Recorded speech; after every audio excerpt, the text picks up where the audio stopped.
चलिए आज बात करते हैं कार्यपालक मजिस्ट्रेट और उनकी निवारक शक्तियों के बारे में।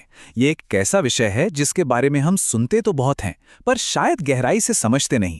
तो आज इसे ही समझने की कोशिश करते हैं। एक सवाल से शुरू करते हैं। जब कोई भी मामला बिगड़ने लगता है, जब माहौल में तनाव होता है, तो कानून के एक्शन में आने से भी पहले उसे कौन संभालता है? वो कौन है जो किसी चिंगारी को आग बनने से रोक देता है? बस यही सवाल आज हमारी पूरी बातचीत का सेंटर पॉइंट है। हम सब ने कभी ना कभी ऐसी स्थितियां देखी हैं, खबरों में या शायद अपनी आंखों के सामने भी, जहां शांति और व्यवस्था पर एक सीधा सीधा खतरा मंडरा रहा होता है। ये वो हालात होते हैं जिन्हें अगर वक्त पर ना संभाला जाए तो बहुत बड़ा रूप ले सकते हैं। जरा सोच कर देखिए, मान लीजिए जमीन को लेकर दो गुटों में झगड़ा इतना बढ़ गया है कि बस हिंसा होने ही वाली है, या फिर कोई प्रदर्शन है जो अब काबू से बाहर हो रहा है। ये ऐसी मुश्किलें हैं जिनका हल तुरंत चाहिए, इससे पहले कि ये एक प्रॉपर क्रिमिनल केस बन जाएं। तो फिर इन सब मुश्किलों का हल किसके पास है? यहीं पर एंट्री होती है हमारी कहानी के असल किरदार की, यानी कार्यपालक मजिस्ट्रेट। तो ये कार्यपालक मजिस्ट्रेट आखिर हैं कौन? देखिए, ये सरकार की कार्यकारी यानी एग्जीक्यूटिव ब्रांच का हिस्सा हैं। इनका काम सजा देना नहीं, बल्कि प्रशासनिक तरीके से हालात को संभालना है। मतलब इनका पूरा फोकस इस बात पर होता है कि अपराध हो ही ना पाए। और इनका ना एक पूरा स्ट्रक्चर होता है। सबसे ऊपर होते हैं डिस्ट्रिक्ट मजिस्ट्रेट यानी डीएम, जो पूरे जिले को देखते हैं। फिर उनकी मदद के लिए होते हैं एडिशनल डिस्ट्रिक्ट मजिस्ट्रेट एडीएम, और उनके नीचे आते हैं सब डिविजनल मजिस्ट्रेट यानी एसडीएम, जो अपने अपने इलाके में व्यवस्था बनाए रखने का काम करते हैं। इसे समझने का एक बहुत ही आसान तरीका है।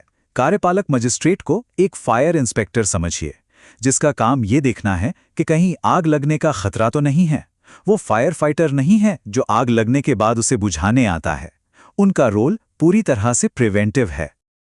तो चलिए अब देखते हैं कि इन मजिस्ट्रेटों के पास शांति कायम रखने के लिए कौन कौन से कानूनी टूल्स हैं। मतलब भारतीय नागरिक सुरक्षा संहिता 2023 ने उन्हें क्या खास शक्तियां दी हैं। सबसे पहले बात करते हैं उस टूल की जिसका नाम हम सब ने कई बार सुना है, धारा 144। इसका इस्तेमाल तभी होता है जब खतरा एकदम सिर पर हो और तुरंत एक्शन लेने की जरूरत हो। इस धारा के तहत ना मजिस्ट्रेट किसी भी ऐसी चीज पर रोक लगा सकते हैं जिससे किसी की जान को, सेहत को या पब्लिक पीस को खतरा हो। अब सोचिए जरा, ये कितना बड़ा दायरा है। मतलब लोगों को एक जगह इकट्ठा होने से रोकना, हथियार लेकर चलने पर पाबंदी लगाना, या फिर भड़काऊ भाषणों के लिए लाउड स्पीकर के इस्तेमाल को रोकना, सब इसमें आता है। और जैसा कि 1961 के बाबूलाल पराटे केस में सुप्रीम कोर्ट ने साफ कहा था, इसका मकसद सजा देना बिल्कुल नहीं है, बल्कि एक इमरजेंसी वाली सिचुएशन को टालना है। ये एक निवारक उपाय है, दंडात्मक नहीं। लेकिन इस टूलकिट में सिर्फ धारा 144 ही नहीं है। अगर जमीन या पानी को लेकर कोई झगड़ा है जिससे शांति भंग होने का डर है, तो धारा 145 काम आती है। वहीं अगर कोई पब्लिक न्यूसेंस है, जैसे किसी ने सड़क रोक दी या कोई फैक्ट्री गंदगी फैला रही है, तो धारा 133 के तहत उसे हटाने का ऑर्डर दिया जा सकता है। और कुछ टूल्स शांति बनाए रखने की गारंटी के लिए हैं, जैसे धारा 107, जिसके तहत अगर किसी से शांति भंग का खतरा है तो उससे एक बॉन्ड भरवाया जाता है। और इसी तरह धारा 110 के तहत जो लोग आदतन अपराधी होते हैं उनसे अच्छे बर्ताव का बॉन्ड लिया जाता है। तो ठीक है, मजिस्ट्रेट के पास ये सारी शक्तियां तो हैं, पर क्या वो इन्हें जैसे चाहे वैसे इस्तेमाल कर सकते हैं? नहीं। कुछ बहुत ही बुनियादी सिद्धांत हैं जो उनके हर एक्शन को गाइड करते हैं। पहला और सबसे जरूरी सिद्धांत, लक्ष्य हमेशा अपराध को रोकना होता है, सजा देना नहीं। हर आदेश इसी एक सोच के साथ दिया जाता है कि कैसे एक बड़ी गड़बड़ होने से रोकी जाए। दूसरा, ये जितने भी आदेश होते हैं ये परमानेंट नहीं होते, ये सब टेम्पररी होते हैं। आमतौर पर कोई भी आदेश 2 महीने तक ही लागू रहता है। हाँ, अगर राज्य सरकार को लगे तो वह इसे खास हालात में आगे बढ़ा सकती है। और तीसरा, ये समझना बहुत जरूरी है कि ये सारे काम एडमिनिस्ट्रेटिव हैं, जुडिशियल नहीं।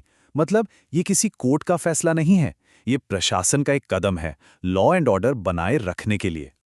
तो इन सब बातों को अगर हम जोड़ कर देखें तो क्या समझ आता है?